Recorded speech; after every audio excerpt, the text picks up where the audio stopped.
pujian hanya bagi Engkau Tuhan. Sebab Engkau yang layak untuk menerima segala pujian kami Tuhan. Terima kasih Tuhan Yesus, sukacita sekali kami Tuhan boleh kembali ada di tempat ini Tuhan. Sebentar kami akan mendengarkan talk show kami Tuhan. Biarlah apa yang kami sampaikan nanti Tuhan itu menjadi kekuatan bagi setiap kami. Dan kami akan melakukannya dalam setiap hidup kami. Terima kasih Tuhan Yesus yang baik. Mari yang siap untuk mendengarkan kebenaran firman Tuhan sama-sama kita katakan amin. Haleluya, silakan duduk teman-teman semua.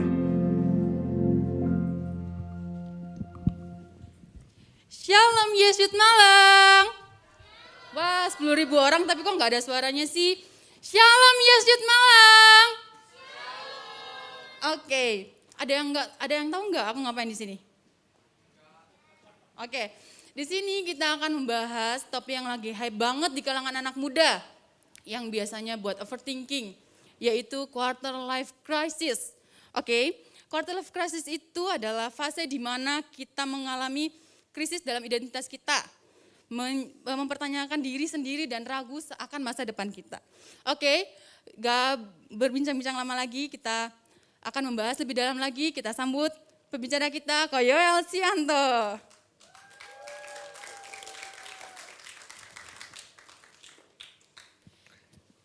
Shalom Ko. Shalom Vio, shalom ya, puji Tuhan. Oel kemarin barusan 10 bulan ya Ko ya? 10 bulan. Oke, iya, 2 bulan lagi 1 tahun ya? Iya, Oke, puji Tuhan. onti-onti sama angkel-angkel jangan lupa bahagia ya, 2 bulan lagi. Oke. Iya.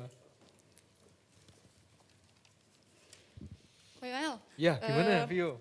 Aku mau tanya nih yang lagi Boleh. viral banget di kalangan anak muda zaman sekarang. Iya, Kita tuh selalu overthinking, lagi Iya. galau banget sama masa depan kita. betul. Sampai mikir gunanya aku hidup tuh buat apa ya gitu. Iya.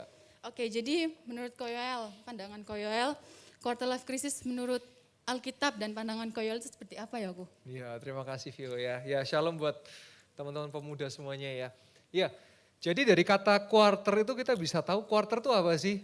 Seperempat ya. Quarter life crisis berarti seperempat kehidupan kita di mana kita mengalami satu krisis. Tadi udah disampaikan oleh Vio ya bahwa kita bingung masa depan kita bingung ke depan kita gimana. Nah itu biasanya akan dialami pada usia kurang lebih 20 atau 25 tahun. Nah saya pribadi mengalami tapi bukan krisis. Tetapi quarter life journey. Jadi perjalanan hidup saya di usia 20 dan saya sekarang tahun ini 26 ya. Jadi saya sudah melewati 2 fase 20 dan 25. Nah itu nanti biasanya masa-masa kita pencarian jati diri. Nah tadi Vio udah sampaikan overthinking ya.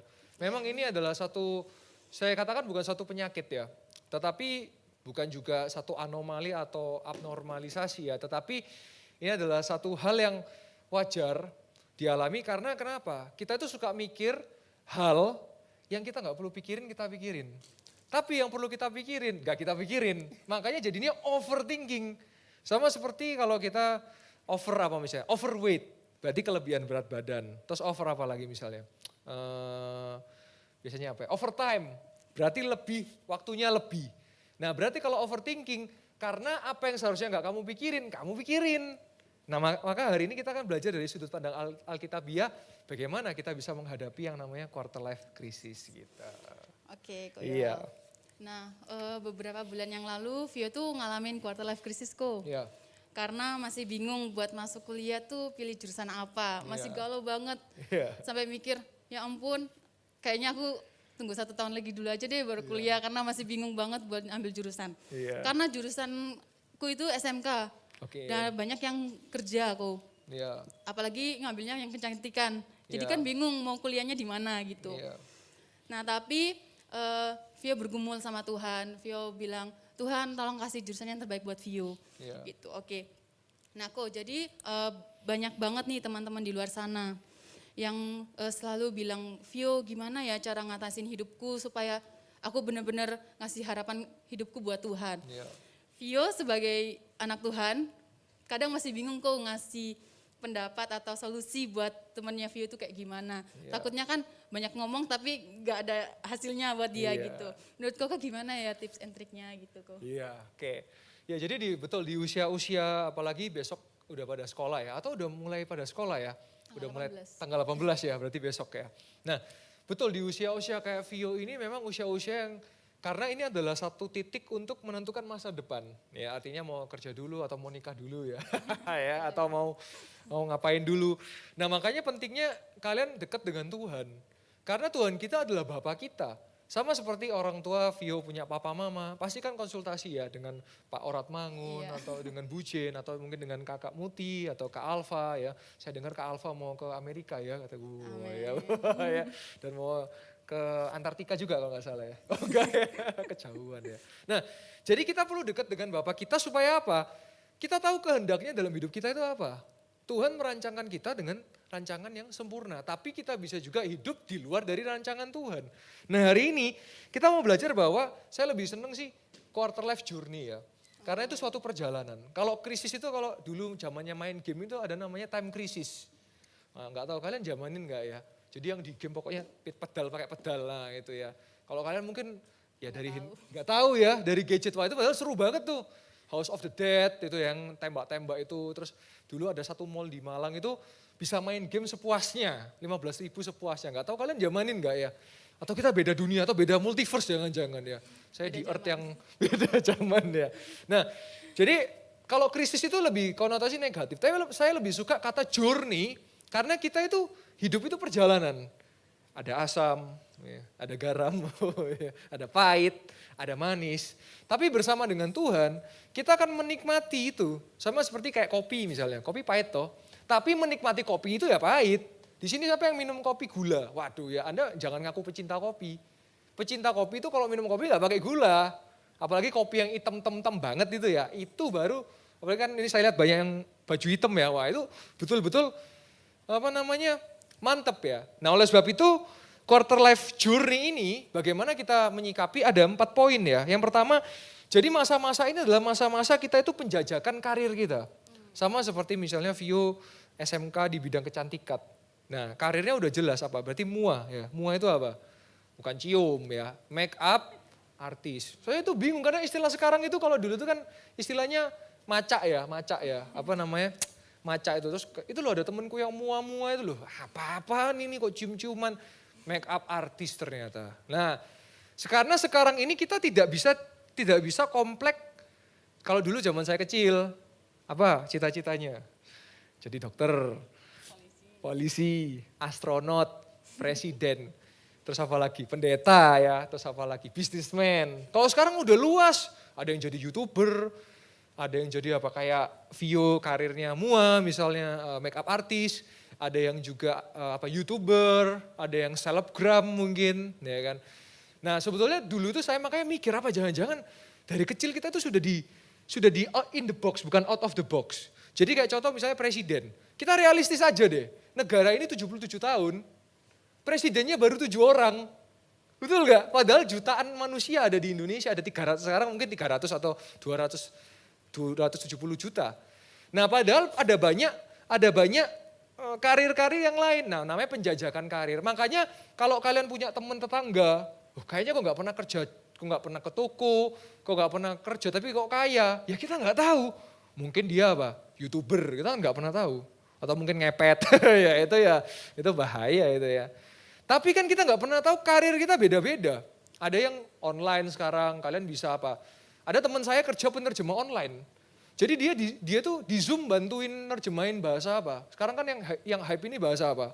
Bahasa kalbu? Bukan. Bahasa cinta? Bukan. Bahasa Korea. Jadi dia bantuin yang anyang-anyang haseo itu loh, yang unyeng-unyeng itu dan sebagainya. Karena hype banget ya kan.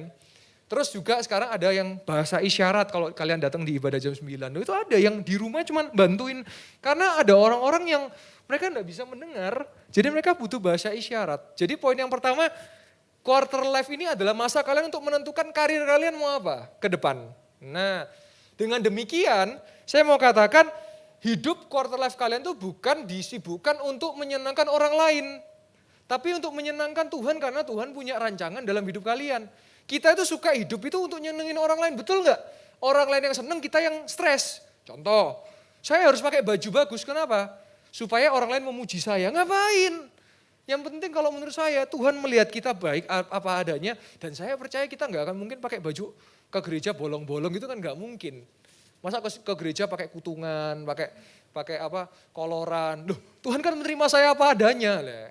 Ya konteksnya itu beda lagi ya. Tapi maksud saya kita hidup itu bukan untuk menyenangkan manusia tapi menyenangkan Tuhan. Nah, tadi saya searching ya. Kan banyak cewek-cewek suka pakai tas ya. Wah, biasanya pakai tas itu kan ada yang nyicil ya, ada yang ngutang gitu ya. Supaya nunjukin ini loh aku punya tas merek ini loh, yang merek-merek keren gitu. Cara ngetes itu asli apa KW itu gampang. Kalau pas hujan ya. Kalau pas hujan tasnya diginiin, itu asli tuh. Tapi kalau tasnya dibuat nutup, nah itu KW itu ya. Kenapa? Karena kalau yang asli gak mungkin dibiarin kena hujan. Kadang-kadang saya itu mikir lucu ya. Orang pakai sepatu. Sepatu tuh tujuannya untuk apa sih? Melindungi kaki kan. Tapi kalau hujan sepatunya dicopot. Eman go, soalnya ini kan Jordan. Emanan mana ambek kakimu? Jordan cuma 2-3 juta. Kakimu gak bisa diganti loh kalau patah. Saya ingat waktu dulu pernah ada acara ke camping di tengah hutan. Ya, jadi tengah hutan di daerah Tumpang. Tapi sekarang itu ternyata wismanya itu sudah nggak kepake. View. Jadi aduh terbengkalai, eman sekali padahal saya rindu bisa ngadain camp di sana. Kita masuk ke hutan, semuanya pada lepas sepatu, saya pakai sepatu saya. Saya waktu itu ya sepatu-sepatuan sepatu sekolah. Terus saya bilang kenapa? Iya sepatu saya mahal. Saya bilang lebih mahal kakimu, saya bilang gitu. Nah makanya seringkali hidup itu bukan untuk manusia, tapi pleasing God. Nah poin yang kedua, penentuan jati diri. Quarter life ini adalah masa untuk kamu menentukan jati diri. Saya yakin walaupun Anda tinggal di dalam satu keluarga, misalnya kayak Vio ada 5 saudara, tapi Tuhan rencanakan beda-beda. Kak Muti untuk seperti ini, Kak Alfa seperti ini. Wah ada yang pasang alarm, sering bangun siang. Nah terus ada juga yang misalnya Kak Ave sendiri, Kak Vio sendiri, JJ sendiri. Karena saya percaya Tuhan menjadikan kita beda-beda rencananya. Terus yang ketiga, tujuan hidup. Apakah Anda mau hidup hanya rutinitas, bayi, TK, SD, SMP, SMA, kuliah atau nikah, kuliah atau kerja, nikah, kerja, tua, mati. Apakah demikian hidup kita? No, hidup kita bukan sekedar seperti itu. Tapi Tuhan punya tujuan dalam hidup kita. Dan yang terakhir, berbicara tentang jodoh atau pasangan hidup kita. Masa-masa quarter life ini juga masa-masa di mana kita mencari jodoh yang terbaik. Kenapa? Saya sudah hidup sendiri, saya sudah tidak lagi bersama dengan orang tua saya. Saya tinggal bersama dengan istri saya dan anak saya. Saya bersama orang tua, hidup bersama dulu berarti saya tinggal dengan istri saya mulai tahun 2021, 2022. Berarti hampir 1 tahun ya, hampir 1 tahun. Saya sama orang tua saya mulai dari saya usia 0. Berarti saya bersama dengan orang tua saya itu sampai umur 25, tepat ya, 1/4 abad itu. Nah nanti saya melanjutkan umur saya, hidup saya dengan siapa? Dengan istri saya dan anak saya. Berarti kalau saya Tuhan kasih umur sampai 80, berarti saya lebih panjang hidup sama orang tua apa sama istri saya? Sama istri saya. Makanya teman-teman kalau cari pasangan, carilah yang siap hidup sama kamu 50 tahun lebih. Jangan yang cuma 1-2 tahun aja udah putus, nah itu nyambung lagi ya. Ada. Nanti ada ayatnya buat yang supaya saya butuh move on. Tenang, saya sudah siapkan ayatnya. Makasih ya, Ko. Oh, iya. Oke, silakan View. Oke. Ya. Makasih ya Koel untuk Iya. saran-sarannya buat kita. Kita Iya. masuk langsung pertanyaan aja kok. Boleh, tapi saya buka ayat dulu ya, cepat aja ya. Jadi tadi kan ada 4 poin sebelum kita masuk ayat. Yang pertama dikatakan bahwa penentuan jati diri. Kita perlu tahu dulu bahwa kita ini serupa dan segambar dengan rupa Allah. Imago Dei ya. Kita lihat di Kejadian 1 ayat 27. Kejadian 1 ayat 27 ya. Ini cepat aja terus nanti silakan teman-teman mau tanya jawab boleh ya. Saya siap bantu ya. Maka Allah menciptakan manusia, kita semua manusia. Saya tidak suka manusia disamakan dengan binatang. Ya. Manusia itu dari kera, ya. Sakti lagi, wah itu beda lagi. Manusia itu dari monyet, saya paling benci. Kenapa? Karena manusia diciptakan menurut gambarnya. Dan menurut rupanya kita diciptakan. Laki-laki dan perempuan. Berarti gak ada gender ketiga ya. Firman Tuhan katakan apakah laki-laki dan perempuan dan nothing to say, not to say, custom? Enggak. Laki-laki dan perempuan diciptakannya berarti custom atau gender ketiga siapa yang buat? Manusia. Ya. Nah pertanyaan loh, kok kalau saya punya teman yang transgender, kalau nanti mati Jadi laki apa jadi perempuan atau perempuan jadi laki atau gimana? Jawabannya kalau kita kembali ke surga atau kita mati, itu roh bukan dalam bentuk fisik. Saya yakin kembalinya dalam bentuk wujud kodrat awalnya. Nah saya harap di sini nggak ada ya teman-teman. Kalaupun memang kalian merasa cowok tapi kok aku kok sepertinya kecewek-cewekan ya aku ya. Nah coba kalau saya bisa ngomong, coba terapi hormon. Karena biasanya itu bisa mempengaruhi karena mungkin hormon perempuannya kebanyakan. Kan di cowok cewek itu ada semua, ada hormon estrogen, testosteron, terus apa lagi itu? Hormon-hormon lah, kalau lagi sedih hormonnya apa, kalau lagi seneng hormonnya. Kalau seneng hormon apa namanya? Gitu ya, bukan? Endorfin. Ya. Ini siapa ini teman-teman IPA ini mungkin boleh bantu saya ya? Ada? Jangan malu-malu ya. Nah itu makanya ajaibnya firman Tuhan itu seperti itu ya. Lanjut ayat yang kedua cepat ya. Yesaya 40 ayat yang ke-29 sampai 31. Yesaya 40 ayat yang ke-29 sampai 31 ya. Dia memberikan kekuatan kepada yang lelah. Mungkin kau sedang lelah dalam karirmu menentukan. Dan dia akan menambah semangat kepada yang tiada berdaya. Sudah lelah, lemah, gak berdaya lagi ya. Kita itu kalau lemah itu semuanya L. Lemah, letih, lesu. Ya, tadi apa lagi? Ya. Lemes. Kok diajak omong, lelet. Ya. Ditanyai apa? Lolak-lolok. Nah itu kan L ya. Orang-orang muda menjadi lelah dan lesu dan teruna-teruna jatuh tersandung. Tetapi janji firman Tuhan ayat 31, tetapi orang yang menanti-nantikan Tuhan mendapat kekuatan yang baru. Mereka seumpama Raja Wali. Kenapa Raja Wali? Karena Raja Wali sanggup terbang di atas badai dan topan. Yang naik terbang dengan kekuatan sayapnya, mereka berlari dan tidak menjadi lesu. Mereka berjalan dan tidak menjadi lelah. Gimana kuncinya anak-anak muda menghadapi quarter life? Kok aku sudah kuliah ternyata aku salah jurusan. Sudah semester 6 udah skripsi lagi, gimana nih? Tenang aja. Itu bukan akhir dari segalanya. Datang kepada Tuhan, engkau akan mendapat kekuatan baru. Amen. Ya, enggak apa-apa teman-teman. Ojo gengsi. Wah keren ya dia kuliah hukum ya. Wah keren ya dia kuliah ekonomi ya. Aku diploma. Kata siapa itu menentukan? Yang menentukan sukses itu diri kita dan bersama dengan Tuhan.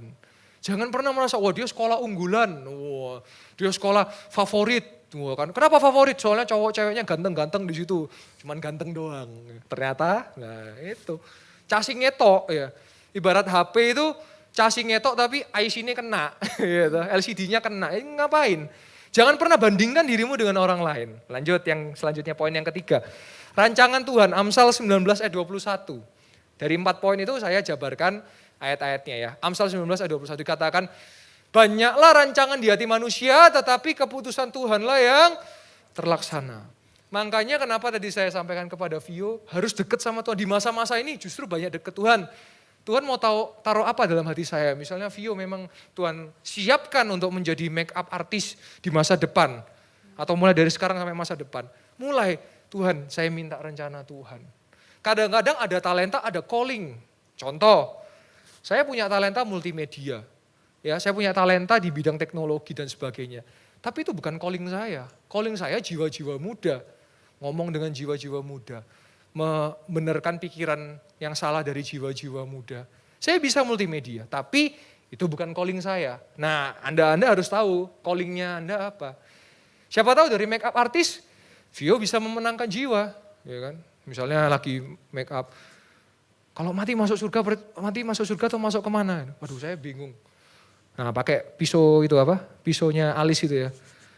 Ini kalau kena ini bisa mati loh ya. Percaya Yesus gak? Percaya Yesus masuk surga ya? Oh, akhirnya ya saya percaya Yesus. Nah, siapa tahu ya. Langsung di blacklist. Nah jadi Anda bisa apa aja untuk mengabarkan Injil. Dan biarlah keputusan Tuhan yang terlaksana. Nah ini yang khusus yang jodoh nih. Terakhir nanti setelah ini silakan tanya jawab ya. Tadi saya bilang sama Vio. Untuk move on apa? Filipi 4 ayat yang ke-10. Nah ini. Kok aku bimbang? Dia minta kembali gimana? Filipi 4 ayat 10. Aku sangat bersuka cita dalam Tuhan. Bahwa akhirnya pikiranmu dan perasaanmu bertumbuh kembali untuk aku. Kau yang telah memilih aku. Kau juga yang sakiti aku. Ya. Setelah putus kok tambah cantik.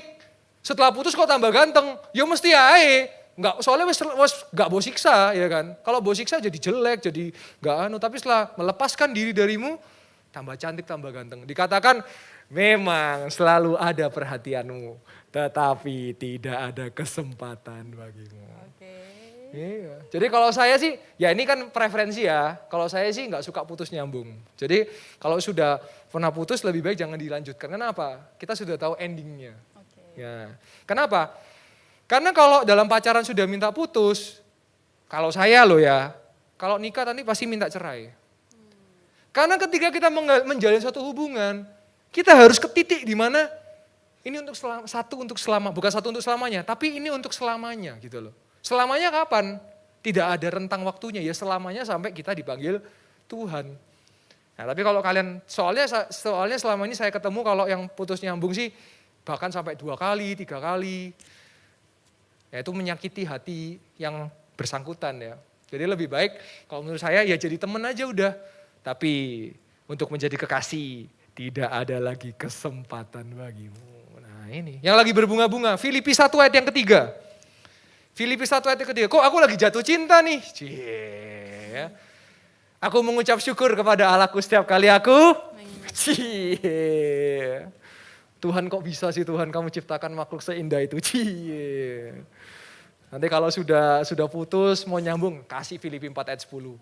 Tidak ada kesempatan bagimu. Nah itu ya. Nah yang LDR gimana? Kok saya sudah mulai onsite, jadi saya harus keluar kota. Kejadian 34 ayat 15. Kejadian 34 ayat yang Kejadian 31 ayat 49. Kejadian 31 ayat 49. Kejadian 31, nah ini dia. Dan juga Mispa, sebab katanya Tuhan kiranya berjaga-jaga antara aku dan engkau apabila kita berjauhan. Langsung WA, yang Kejadian 31 ayat 49, Tuhan menjaga kita walaupun kita berjauhan. Walau raga kita terpisah jauh, tapi hati kita selalu dekat. Kok aku lagi patah hati? Mazmur 34 ayat yang ke-18.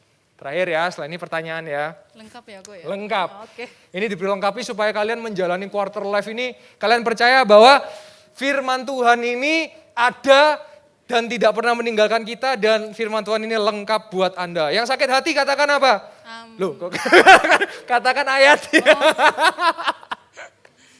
Nah ini ya, dikit-dikit amin, dikit-dikit amin ya. Siapa yang percaya masuk surga? Amin. Yang ke neraka? Amin. Baru mikir, salah ya. 34 ayat 18, sebetulnya ayat 19 ya, tapi kalau dalam digital atau cetakan itu biasanya mundur ayatnya. Tuhan itu dekat kepada orang-orang yang wow, dan ia menyelamatkan orang-orang yang wow. Jadi kalau patah hati jangan keburu bunuh diri. Ada Tuhan yang dekat sama engkau dan dia akan menyelamatkan yang remuk. Jadi orang kalau patah hati pasti jiwanya pasti remuk. Dan dia berjanji, dia menyelamatkan yang remuk jiwanya. Tenang aja guys. Dalam percintaan patah hati itu wajar kok. Tetapi dari patah hati akan timbul hati yang baru dan akan timbul dia yang betul-betul mencintai dan mengasihimu. Nah, itu ya. Oke. Silakan yang pertanyaan ya. Buat teman-teman yang mau angkat tangan juga bisa ya. Boleh, mau tanya langsung juga boleh ya. Silakan jangan malu-malu. Aduh. Pertanyaannya, cemas itu wajar nggak sih Ko? Kenapa? Cemas itu wajar nggak sih Ko? Iya, ya wajar lah. Wajar sekali. Cemas, khawatir, ya, takut, itu wajar. Kalau kita nggak cemas, kita nggak butuh Tuhan. Kenapa kita cemas? Ya supaya kita sadar bahwa kita nggak bisa hidup tanpa Tuhan. Makanya justru ketika kita cemas apa sih masa depan kalian? Percaya, Tuhan adalah Tuhan yang kalau sudah berjanji tidak akan mengingkari janjinya. Makanya jangan pernah taruh harapanmu sama manusia. Rek, janjian yuk jam 7 ya, ketemu ya. Jam 8 baru mulai ya. Nah itu. Ya. Terus ada rule number 1. Wah, lagi viral ya. Rule number 1. Kalau ada temanmu yang tiba-tiba ngajak hari ini, jangan datang. Wah, karena biasanya yang diajak gak bisa, makanya cari yang gantinya gitu ya. Jadi cemas itu wajar kok, wajar. Kita kasih satu pertanyaan lagi ya. Boleh, silakan. Mungkin teman-teman yang mau live tanya boleh loh, jangan malu-malu ya.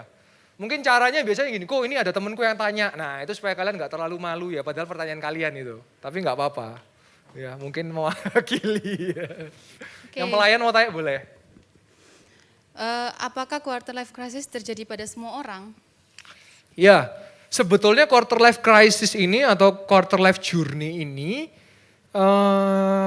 belum tentu terjadi kepada semua orang kalau pada saat usia SMP SMA itu sudah menemukan mau jadi apa jalannya itu sudah tahu. Tapi kan kendalanya usia SMP SMA kadang-kadang belum tahu mau jadi apa, betul nggak? Kalian kuliah kan, saya tanya, kalian kuliah ekonomi apakah jadi ekonom? Enggak toh, karena kepepet, betul nggak? Padahal kuliah itu spesialnya kejuruan. Contoh saya melihat di sini ada Profesor Arif ya, nah, karena ngambil kimia. Wah nanti bisa apa kayak multiverse gitu. Nah jadi Arif ini sepertinya sudah tahu ke depan ini mau di bidang apa. Nah quarter life ini sebetulnya adalah, kalau saya bisa katakan secara angka, quarter life itu di usia 20 sampai 30 kan 20, 25, fasenya 30 ya. Di terakhirnya 30. Nah justru sebetulnya di quarter life ini maka pemikiran kita itu akan terbuka. Kenapa saya bisa bilang gitu? Karena saya waktu di usia 25 tahun lalu, akhirnya saya ngerti. Oh ternyata gini, oh ternyata gitu. Makanya saya katakan quarter life journey. Kenapa? Karena sebelum usia 20, saya sudah menentukan diri saya mau jadi hamba Tuhan. Oh Tuhan taruh, oh saya ngerti Tuhan itu pet itu apa ya, jalannya, rancangannya itu seperti ini. Nah jadi buat tips buat teman-teman semua supaya bisa menghadapi quarter life crisis menjadi journey adalah ya tiga kata, 4, 5 ya. Dekat dengan Tuhan, 3 kata doang. Dekat dengan Tuhan. Karena Tuhan kita adalah Tuhan yang dinamis dan dinamis. Apa maksudnya? Kalian bisa berkomunikasi dengan Dia. Nanti pulang dari sini malam kunci pintu kamar, di pojokan sujud doa ngomong, Tuhan saya minta petunjuk.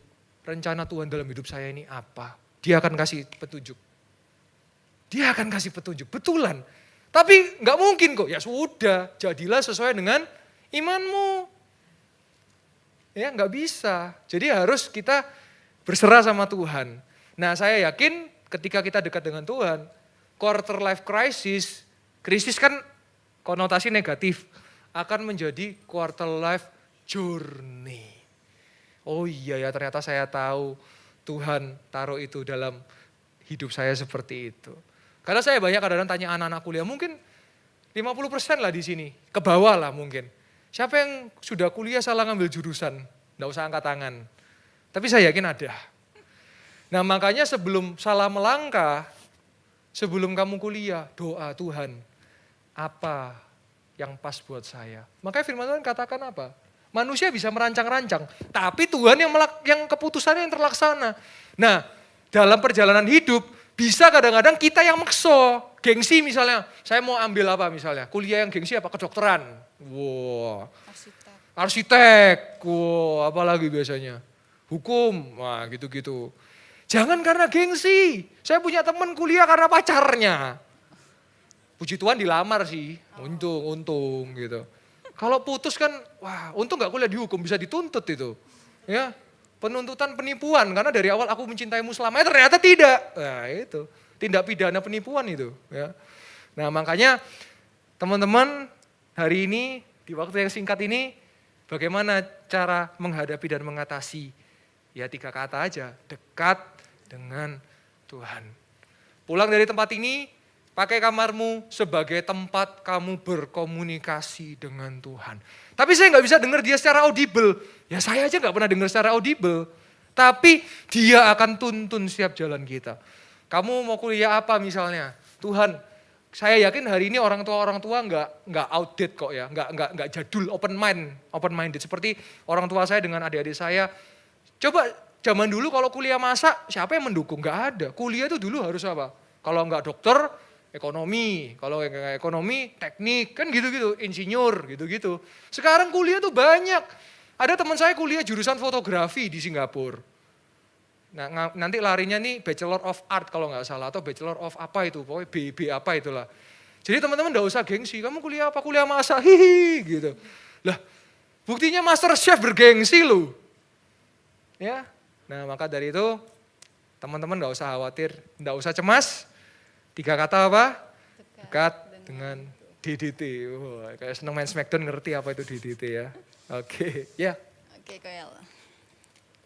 Oke teman-teman, kesimpulan pada hari ini, apapun yang kita alamin, itu pasti Tuhan tahu yang ke depan buat kita. Jadi jangan pernah takut. Di Alkitab aja bilang sebanyak 365 kali, jangan takut. Berarti kita jangan pernah takut setiap harinya. Oke teman-teman, kita tutup. Terima kasih Ko Yoel sudah membantu kita hari ini. Saya Vio, pamit undur diri, Tuhan Yesus memberkati.